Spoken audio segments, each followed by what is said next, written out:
Salutations and welcome. Today we're going to be taking a look at Vergil's third Eclogue, lines 49 through 54. But first, last time in Vergil's Eclogue.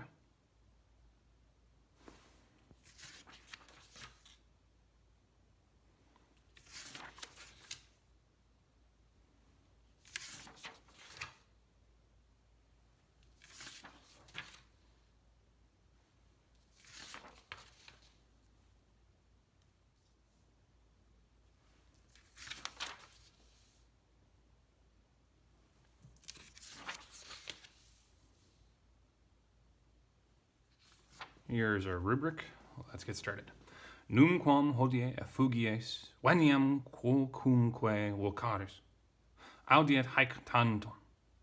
Well, qui venit ecce palaemon, efficiam post hac ne quemquam voce lacessas. Guenage, si quid habes, in me mora non eret ulla, nec quemquam fugio, tantum vicine palaemon, sensibus haec imis res est non parva reponas. We have just had Demoitas and of crush Menalcus's offer of the two goblets, and so now we hear Menalcus's response. Numquam, this is the same as num with the im rather than the in, so it's never. And then hodie, of course, is the adverb for today. Making that look like masculine. Oh well, you mean what I know. The colloquial meaning of this is not on your life. And then effuges, this is an io verb. What on earth is that? So effugio, effugire. So with the e in there, we have the second person singular future active indicative of the verb, and it means to flee away, as it sort of looks. Never on your life will you escape, because the ef is actually from, no, that's Greek, sorry, from ex, preposition. Veniam, am, as we've seen before, this is going to be either the subjunctive or the future again, because this is also a io verb. We've got a future here. We don't have any reason for there to be a subjunctive, so I'm going to go with future again and just pull that over. Quocumque, this could be referring to a person or a situation. So the two translation options are whosoever or whithersoever, because we're going with more rustic, older language. And taking a look at our next verb, vocaris, aris, voco, vocare, tells us that this is the, well, initially it looks like a passive, but ero, eris, erit, voco, vocare. This is an unusual form, to say the least. It would be vocor, vocari, no, eris, yeah, it would be vocaris for the present subjunctive. But then it's sometimes possible in Latin for the perfect of first conjugation verbs to be contracted back into the first principal part, so that the future perfect ending could look like the present subjunctive, but I don't think that's what's happening. Instead, this is very confusing. Vocaris. So my notes say perfect subjunctive. Voco, vocare, vocavi. But then we would expect vocaveris. Yeah, I think this might be a contraction, because it doesn't make sense for this to be the passive, which is what it would be required if it were just a normal present. I will come whithersoever or whomsoever you are called. No. Instead, I think this has to be a contracted perfect. So we've lost the VE. Those have been eliminated. And we got the second person singular perfect contract active subjunctive. So then you may call whomsoever, or I will go whithersoever you may call. That second one makes a little bit more sense.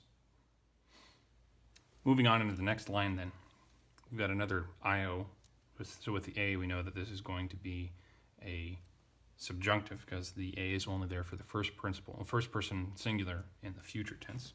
So third singular present active subjunctive.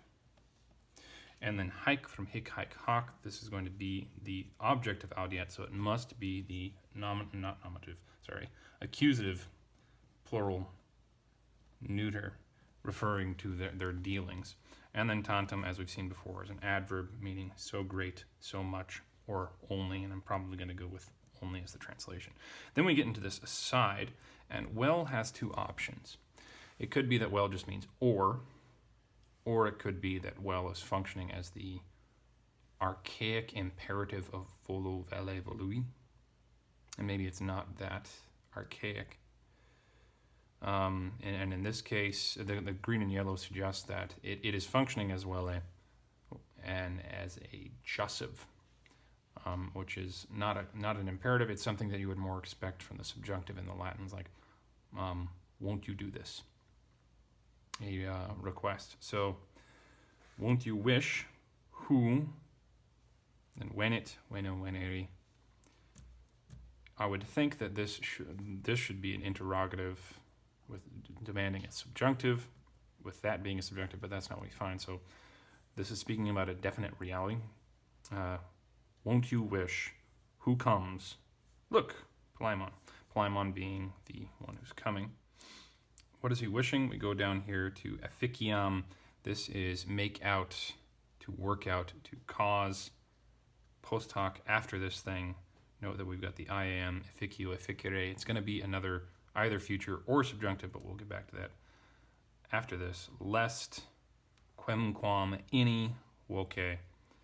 Quemquam does not look like it's in the correct form to go with woke. Woke from wokus, third declension, so this would have to be the ablative.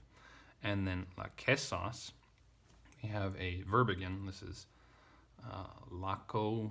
I'm assuming, I don't know the principal parts of this one very well. Sorry, I went and checked it real quick. And it's actually lakeso is the first principal parts. Lakesere is the second, so this is another subjunctive. And this means to provoke, challenge. You may provoke, you may challenge with voice anything. But with the negating this, so I will make out after this, lest you provoke or you challenge with your voice anything. So I think what he's saying here is, if you wish, Palaemon who's coming, I will make out to him after all these things, so that Demoitus has no cause to challenge the debate. Sorry, I left something out. Audiat, since it's in the third person singular, has to be referring to Palaemon as its subject. So let him hear these things only. Who might you will, who comes, behold, Palaemon. It's confusing coming into English. I'll try to work that into something proper. So I've changed well to be willing, which I think makes a little bit more sense with this. Added in to him and your voice just for clarity's sake. But to get on to the form of Palaemon, it appears that his name is this in Greek. Got the iota instead of the e, as is typical in that diphthong, and it appears to be from the word Palaim. Sorry, I'm trying to make sense of my notes, which were taken about a month ago. Palaim, yeah, not two parts. No, a verb, conveniently. And the palaimon with omega nu makes it into a participial form, which is common for names, and it means a wrestler.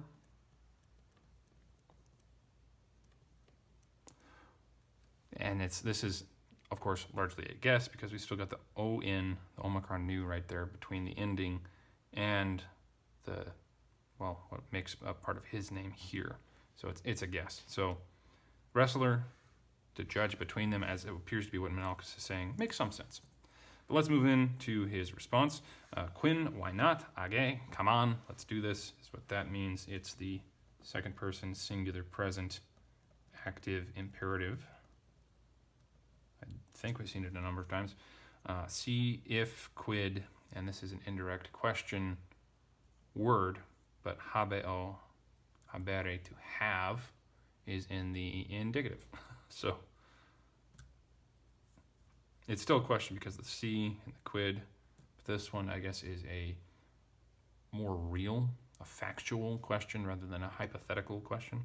I'm not really sure how to put that in English. And then prepositional phrase, me as the object. Mora can't go with that because me is a pronoun and mora is a noun. Besides mora, morai, feminine, wrong form really to be with me. Can't be, can be nominative because you got the erit here. Mora as the subject, ula as the predicate with erit. And actually the order there's a little bit odd. I would expect ula to be first and the noun to be second because often in Latin the predicate appears before the subject. But anyway, nominative singular feminine. In me there will not be any delay. Nec quem confugio, first principal part, don't need to parse that, nor do I flee anything. Tantum, only, again, wikine, this is the word for neighbor, note the E. Palaimon doesn't change because it's Greek form, and the nominative form for this participial form is the same as the vocative form. Quick interruption for myself. After C, nisi numene, Ali takes a holiday. So we've actually got an Ali quiz. Anything, if you have anything. But still, it's weird that that's in the present tense. But they are rustics, so they don't follow the forms quite as well. And as I'm writing out the translation of this one, I realize I'm pretty dumb. This is just acting as the adjective modifying that, and in me is the predicate. Oh well. Then moving to his address of Palaimon sensibus, we have IBUS, dative or ablative plural. Hike goes back to that hike previously. Imis is, I think, a word I mentioned before last time we ran into it. Something that caused me a lot of frustration. Gosh, 5 years ago, I think now. Wow. But this is deepest. It's imus. Sometimes two ims appear, matching sensibus. So with deepest observation, these things. And then we go over here for our verb. Oh. Yeah, and it's going to have to be ablative, modifying the verb. So we've got him asking this in the subjunctive. It's a request. Palaimon's not required to do this. Rest est non parva, res feminine, nominative singular with est as its verb. Parva, in this case, being the predicate for real rather than up there.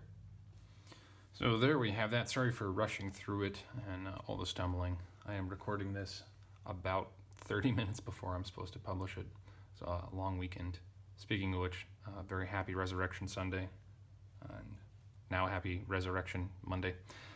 Let's take a look at this in its own context. Never today will you escape. I will come whithersoever you might call.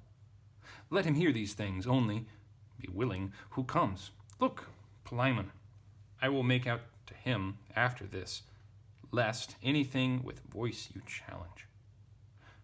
Why not? Come, if you have anything. In me there will not be any delay, nor do I flee anything.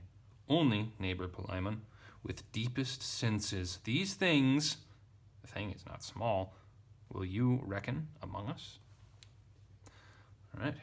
Thank you very much for watching. I hope taking a look at this has been helpful for you, and I hope that you have a very good first week of Easter. Wale.